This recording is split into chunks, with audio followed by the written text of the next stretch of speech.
So we are back for today's breakfast bite. I'm joined today by Andy Godfrey, the acclaimed film critic. Hello, Andy. Good to see you.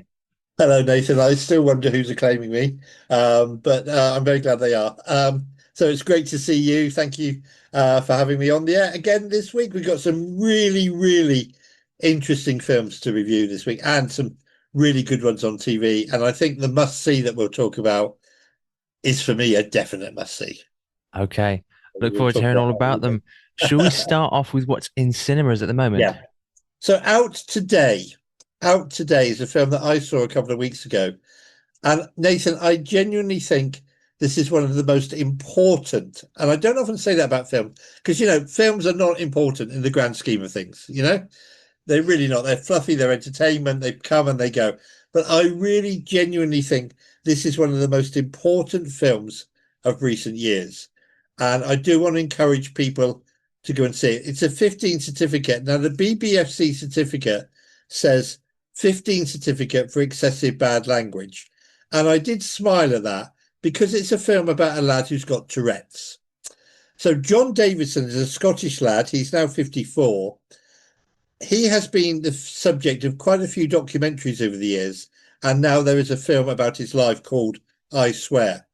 And basically, when he was at school, he developed Tourette's syndrome. And Tourette's syndrome, 300,000 people in the UK suffer from Tourette's. Now, I've been a minister of two churches. I've never encountered anybody who's actually got it, although I might have done. Who knows? So Tourette's is this syndrome that makes you thrash out, it makes you tick, it makes you hit people, and it makes you swear uncontrollably. And it is one of those films that doesn't pull any punches because the film again and again and again says to us, look, the problem is not Tourette's. These people have got this disease, they've got this something malfunctions in their brain. They can't help it. Okay. It is how we treat them. The problem is not Tourette's. The problem is that not enough people know about Tourette's. And that's a line which is repeated several times. So when John Davidson was at school as a 10-year-old, he got bullied, really badly bullied, because everybody said he was mental. He would lash out at people, he would swear uncontrollably, he would hit out at people. Through his teens, he ended up in prison because he was accused of hitting somebody in a bar and swearing at them, and he ended up in prison. The fact of the matter is he had Tourette's. He couldn't help it. And the film shows how even his family didn't understand him. In fact, his father left home when he was quite young because of his son's condition, where his son would lash out, hit out, smack people, punch people, and swear uncontrollably. His father left home. He's taken in he meets a friend, one of these lads who used to bully him at school. When he grows up, when he's 18, he meets one of the lads who used to bully him at school. And the lad says, come home and meet my mum. And he goes home and he meets mum.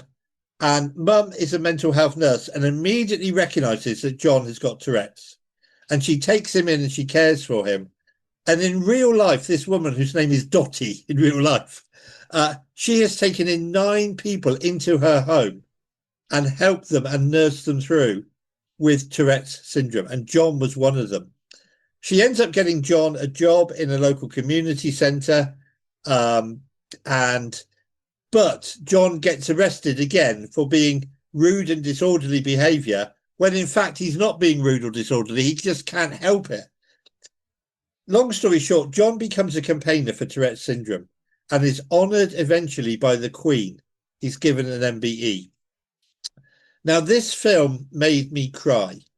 This film, I sat in my seat and honest to goodness, from the opening frame to the very last end credit, I was glued. I cried, I laughed because some of it is quite funny. I was deeply, deeply moved by this guy's condition.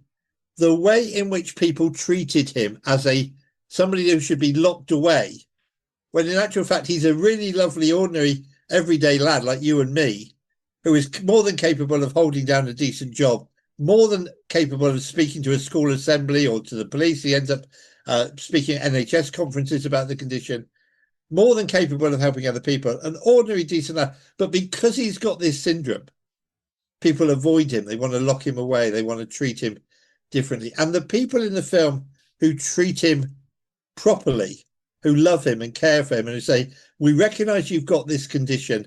We are going to help you," are just fantastic. And Dottie in the film is played by Maxine Peake, who's one of our great British actresses. You may remember she was in Dinner Ladies, and she's been in loads of British stuff. I was at an event on Monday night where Maxine Peake was being interviewed about the film, and I got to speak to her afterwards. I got to have a chat with her afterwards, and I said to her I was going to review the film on Pure, and I said to her, "This is a really important film." And she said, "Yes, it is." And she said, "I hope you do get to review it, and I hope you can encourage people to go and listen, to go and watch it." It's a film that, by necessity, contains an awful lot of bad language. It is a 15 certificate. But, it made me realize that if ever I come across somebody who is lashing out, behaving in an uncontrollable manner, swearing, maybe they can't help it. Maybe they've got something that's not quite completely wired in their brain. They don't want to do it. I mean, this guy did not want to hit people. I mean, there's one point where he hits Dottie, this woman who's taking him to look after him. There's one point where he's, at the time Dottie meets him, she thinks she's dying of cancer. And his Tourette's, he keeps swearing, saying, "You're dying of cancer, you're dying of cancer." No, no, no, no. He can't help it. And she just loves him and cares for him.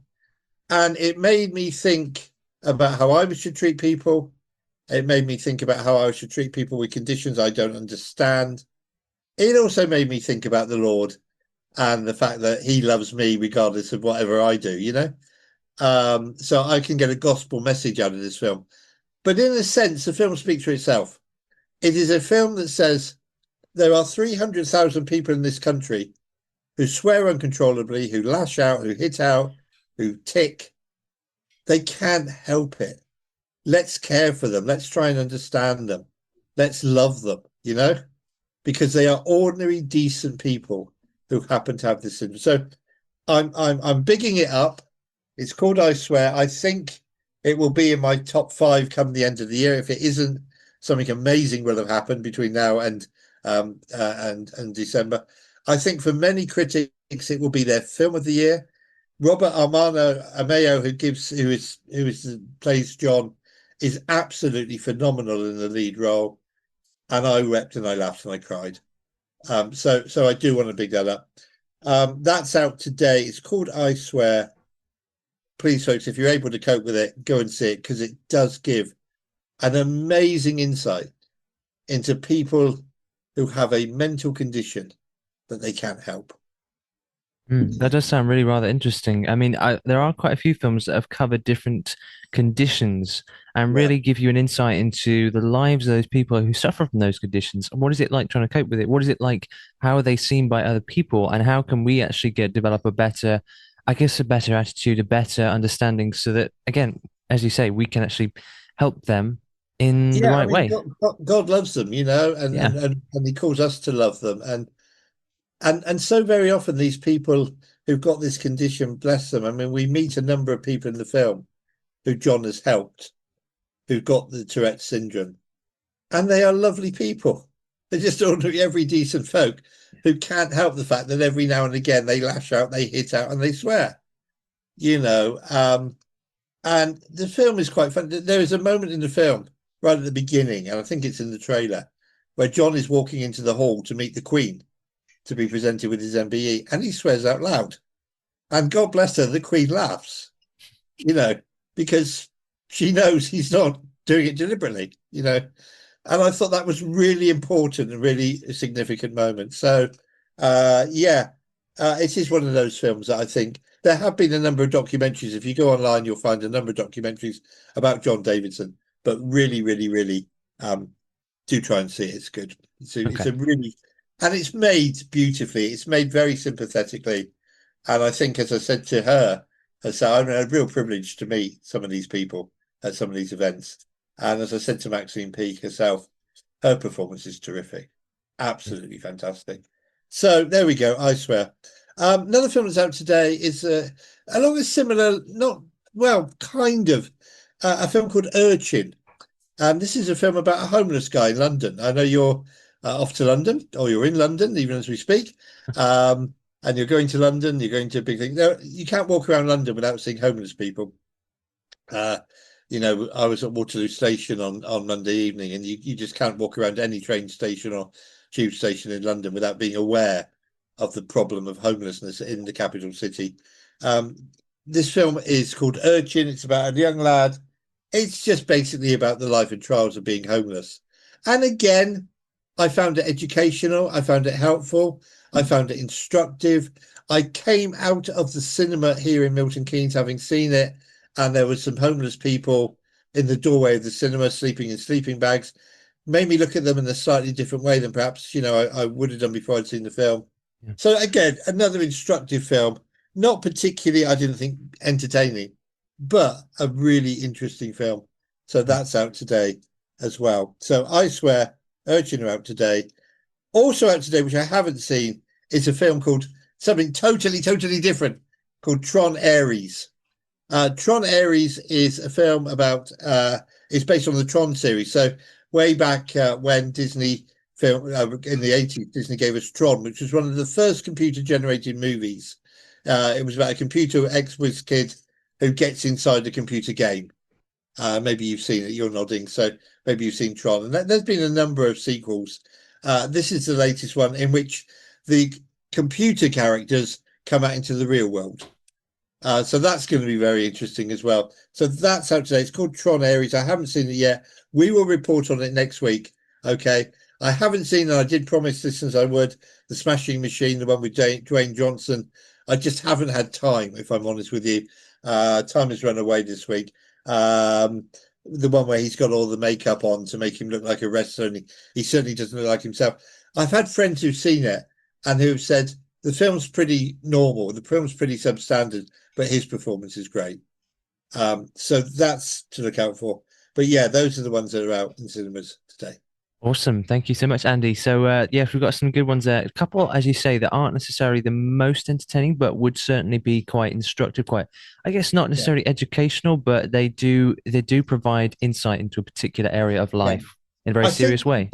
what cinema can do that no other medium can do in many ways. I mean, I love theatre, but cinema can take you into the heart of a situation, and you can get to see the situation from various different people's point of view. So, Mm, in I Swear, for example, we see John being arrested for being supposedly drunk and disorderly. He's not. It's just his Tourette's manifesting itself. 15 years later, the policeman who arrested him comes to visit him and says, "I'm sorry I arrested you. I didn't understand your problem," you know? And I think cinema can do this. Cinema can take these stories. I mean, I did see another film this week called Don't Let's Go to the Dogs Tonight, which is a film about set in the 70s about a British family having to leave Rhodesia in the midst of a rising up against white people, and Robert Mugabe being elected as president. That film gave me an insight into the politics of the situation. So sometimes give you an insight into the politics of the situation, sometimes give you an insight into how people are living. Certainly, Urchin gives you an insight into what it's like to be homeless on the streets of London at this current moment in time. And I can tell you it's not very nice. Some films give you an insight into people's medical conditions. Some films give you an insight. We get these great heroic films. You think of something like Chariots of Fire. And cinema can tell true stories, but it can tell true stories in a dramatic way that puts you right in the heart of the situation, even more than theatre can. And so that's why I love cinema. And to me, cinema rules, not just as a form of entertainment, but as a form of education. And I love going to see films where we're told, they're based on a true story. Now, sometimes you take that with a pinch of salt because things have been exaggerated and things are not quite, yeah. as they are on screen. There was a film recently based on a true story, and events that took place over 3 years were condensed into 3 days, basically. So, cinema does that, but it really can educate us. And certainly, I Swear and Urchin, and to an extent, don't let's go to the dogs tonight, do that. But for something totally different, go see Tron Ares. And by the way, Dora the Explorer is still meeting the mermaids. That's doing quite well amongst young families. at the box office. So if you're looking to take young children to the cinema, Dora the Explorer's Magical Mermaid Adventure U certificate is still out there. Okay, brilliant. Thanks so much, Andy. So that covers cinema. We'll move on to TV and streaming in just a second. And I think you're absolutely right. When it comes to movies, they can bring they are a particularly unique medium. But as you say, we do need to be cautious because after all, it is still a story and it might embellish in certain areas. It might exaggerate certain things for the purpose of entertainment. So we do want to sort of take things, as you say, with a pinch of salt, but they are, I mean, I can think of so many examples of things of times when people have used a story to convey a message in a way that simply stating the facts would not have achieved in a far more Yeah, memorable, far more powerful way. So, yeah, absolutely right there. yeah. We'll move on to TV and streaming just a second and back after this bit of music. So we're back on movie reviews this morning. I'm here with Andy Godfrey, talking about the latest in the world of cinema, and now we're going to talk about the latest on TV or what is showing on TV over this weekend that you can enjoy. So, Andy, what is your sort of top picks for this weekend? Yeah, so Nathan, let's start with some family films. I always look at the listings to see what's on for families. So we know that ITV are showing kids' films at 6:45, sorry, 6:45 on Saturday mornings. They've just got a run of children's films. If kids are getting up early, if they want you to get up early and you want to have a lie in, send them downstairs, put ITV1 on, go back to bed, and let the kids watch the film. So this week on ITV1 at 7:45 in the morning is Minions. Now, I love the Minions. I think the Minions are some of the greatest comic creations ever. And this is the original orange story. This is the uh, original story of how the Minions came into being. This is their story. And it's a really funny film. It's set in the mid 60s, with an evil baddie trying to steal the Queen's crown jewels and become Queen of England. One of the minions ends up becoming King of England.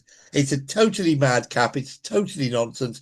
It is absolutely hilarious. It is absolutely brilliant. The first part of the film for me, where we see the origin of the minions, and is better than the second part of the film. But I absolutely love Minions. By the way, at one point there were hundreds of minions on screen. I don't know if you know this, Nathan. Will complete your education. One man does all the voices. I Just did one know man. that, yeah. You knew that. So there you go. It is quite impressive, isn't it? It's incredibly impressive. Just one man. But Minions is a great film, and I love the Minions. And I have a Minions poster up in my kitchen that says "Eat a banana," because of course they like anything yellow, and They it's a do. reminder to me that I should try and eat 5 a day. So that's on. So if the kids get up early, send them down, put the TV on, go back to bed, have a lie in Saturday morning, and let them watch Minions.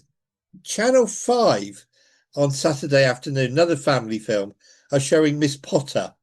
Now, this is the story of Beatrix Potter, and this is the story of how she came up with her creations of Peter Rabbit and all the other great characters and all the other great stories that Beatrix Potter wrote. She lived in a house in the Lake District. I've actually been to her house in the Lake District, and it's surrounded by woodland and nature, and you can see a lake in the distance.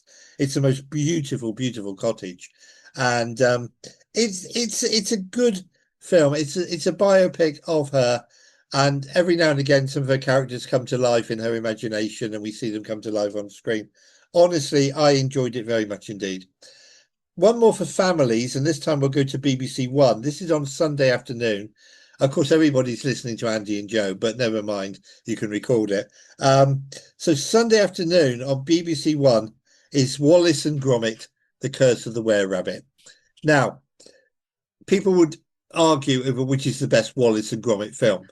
And some people will say that the shorter films, like Wrong Trousers, are better than the longer films. I loved Curse of the Were-Rabbit. I thought it was funny. I thought it was really entertaining. This is the one where you can actually see a fingerprint in Gromit's back in the clay if you freeze it. I did double check on that. Helen Bonham Carter plays a rather posh lady who's having trouble with rabbits invading her garden, and Wallace promises to get rid of them, but he himself at one point gets into trouble. So, Curse of the Were-Rabbit, Wallace and Gromit, Sunday afternoon. A couple of other films to look out for. I'm going to pick a film that's on BBC Two on Saturday night. So this one, are you ready for this? This one's called the Guernsey Literary and Potato Peel Pie Society. Okay. Wow, The quite a mouthful. Guernsey, yeah, exactly. The Guernsey Literary Potato Peel Pie Society, based on a true story of an author who wanted to write about. So we know that, for example, my daughter lives in Jersey. The Channel Islands were occupied during the war by the Germans. And this author, played by Lily James, wanted to write a book about people's wartime experiences in Guernsey. And she goes to Guernsey and she discovers that during the wartime, under the guise of meeting as a book club, because meetings together were forbidden by the Germans, but a few Guernsey people got together and they were actually meeting as a book club, but they were also illicitly producing food and cooking pies and doing all sorts of things, which they shouldn't have been doing because everything was on ration, but they were having to feed themselves because they were starving, the people in Guernsey. My only problem with this film is it starts with a beautiful shot of a coastline, cliffs and the sea, and beautiful shot. It isn't Guernsey. There is no way that I've been to Guernsey enough times to know that is not Guernsey. And when I first saw it, I'm sat there watching the evening credits, and a drone shot or a helicopter shot of the beach and the cliffs. I'm saying that's not Guernsey. That's really not. And a lot of people in Guernsey did complain about it, that it wasn't actually shot on Guernsey. It's a skillfully made bit of escapism, and I enjoyed it very much. We'll mention a couple more that are on TV. Nathan, we have a James Bond film on. Yay. Yes. Well, this is on Sunday afternoon at the same time as Wallace and Gromit. This is on ITV. We have The Living Daylights. Now, great title song by Aha. Yep. And again, I remember going to see this because this was Timothy Dalton's debut as Bond. Much to my great disappointment, Timothy Dalton only made 2 Bonds. He made The Living Daylights and he made License to Kill. I think this is great. There's a few moments of real fun. The love interest in this, Marianne de Ambo, is a cellist, and at one point they're sliding down a hill on the cello case, and they cross a border into Switzerland. They just hold up their passports, having nothing to declare except a cello. But there's a few moments of escapism in there. But on the whole, this is a really good James Bond film. It's about a villainous arms dealer, and Timothy Dalton has to catch him. So that's good. I want to mention one other film, if I may, and this one is for grown-ups, but I do think it's great. So Saturday night in Southampton, in Marchwood. If anybody's in Marchwood Saturday night, I'm going to be there doing a film quiz night in the village hall for a local church. And one of my questions will be, can you name the film from this tagline? So people in Southampton, close your ears. But the tagline is, for 3 men, the Civil War wasn't hell. It was practice. And the film is The Good, the Bad and the Ugly. And the clue is in the 3 men. One of the greatest Westerns, if not, in my book, I said it's the greatest Western ever made. Clint Eastwood stars as the good, Lee Van Cleef is in this as the ugly, and E.Y. Wallace is the bad. 3 men in the middle of the Civil War looking for a tomb in which it is reported there are bags of gold. And the famous music, there's a famous theme tune to The Good, the Bad and the Ugly, which was recorded by a pop orchestra back in the 60s here and made #1 in the charts. But the music is really, really famous. And in fact, the music is so dramatic that usually music is composed after a film is completed.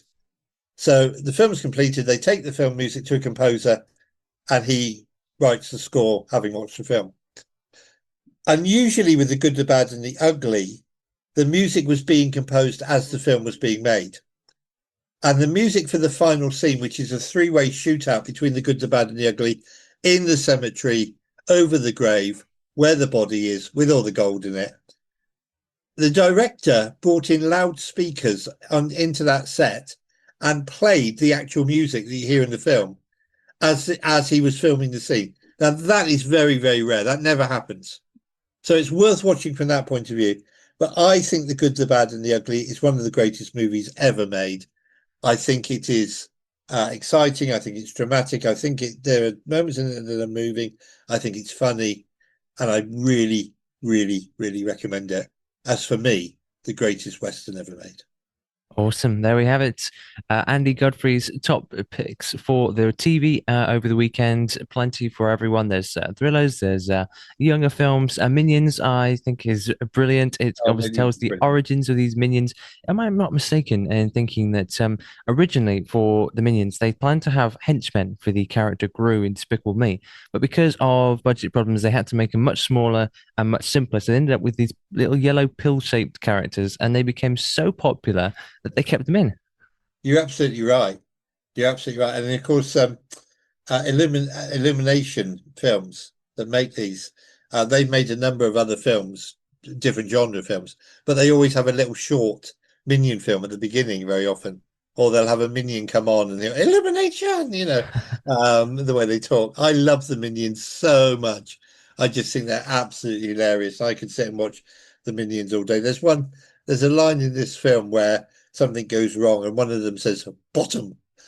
No, it's just the way he says bottom is absolutely hilarious. It is brilliant with the minions. The guy who voices them. Somehow, every single word he says is absolutely hilarious. In a way, it Yeah, reminds me of the character Scrat in Ice Age. It's just this sort of side character. It wasn't meant to be a big main part of the plot but necessarily, it but it became becomes, so popular, just like the minions, yeah, they became played a bigger and bigger yeah, part. And eventually, in this case, the minions, they've actually got their own origin story.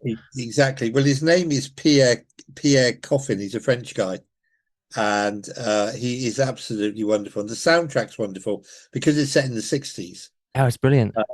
And there's a takeoff at one point of the monkeys. Hey, hey, we're the minions. Instead of hey, hey, we're the monkeys. And I remember the Monkeys TV series, watching it when I was young on TV. So yeah, the Minions is great. So record it, watch it again. It is just really, really funny. Brilliant. Thank you, Andy. So that covers TV over this weekend. We'll be back in just a moment to look at Andy Godfrey's one must see for us this week. Okay, so for the final part of movie reviews, we always take a look at Andy Godfrey's must see for this week. We've covered the latest in cinema and the best picks or the top picks on TV. And so, Andy, what would be your must see for us this week? Well, I'm going to say I swear, but for everybody who watches at home, I'm going to go for a film that's on Channel 4 on Saturday. Okay. I first saw this film on a plane going to Kazakhstan when I was doing some mission work in Kazakhstan. It was one of the films. I came home. I said to my dad, because this is 2001, I said to my dad, Dad, we got to go and see this at the cinema because Dad and I loved going to the cinema together. And Dad and we both absolutely loved it to bits. So the film is A Knight's Tale. So this is medieval times. This is a young man played by Heath Ledger who dreams of being a knight, dreams of jousting and dreams of winning tournaments and dreams of winning princesses. And he wants to be a knight, but he hasn't got any money. And in order to enter the competitions, you have to be a lord. He meets Chaucer of the Chaucer Tales, who is brilliantly played by Paul Bettany. And Chaucer says, okay, I'm a writer. I will draw you up the necessary documents you need to prove you're a lord if you let me in on some of your winnings and let me come along and tag along. Okay. So there's this little gang of people tagging along, and Heath Ledger is pretending to be a knight and entering jousting competitions and starting to do really, really well, building up to the World Cup of jousting, which is being held in London. So we're in medieval times. The film is hilarious because what they have done is they've said, okay, let's have a bit of fun with this. So, for example, during one of the jousting scenes and with the knights, riding towards each other, the crowd are singing we will rock you. Okay. which is just great. There's another scene where the crowd do a Mexican wave. And it's got loads and loads of those kind of moments in it. The soundtrack, there's a scene at a ball where they will have to dance, and they dance to a David Bowie track. So you see the band on stage, you see with their little medieval instruments and that, but David Bowie comes on and starts singing, and it is absolutely wonderful. It is really, really, really funny. It is tongue in cheek. It's got its tongue in its cheek, very highly up in its cheek. The jousting scenes are great. They've mounted cameras on the horses, and you get to see the spears as they crash into the lances as they crash into other people. It's got this rock soundtrack. It is Taking Care of Business is one of the tracks that is played during a montage of him training. It is. I've got the soundtrack album. It's just lovely.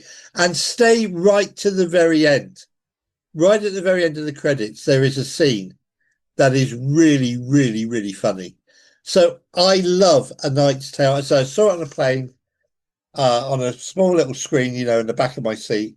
I came home, I said to Dad, we got to go to the cinema. We went to the cinema. This medieval film about a young man who wants to be a knight and wants to woo this princess because this princess turns up at all the tournaments. He's got a rival who plays dirty, but justice is done in the end. It's just hilarious. It is just a fantastic, entertaining, really lovely film. You could sit down with the family and watch it.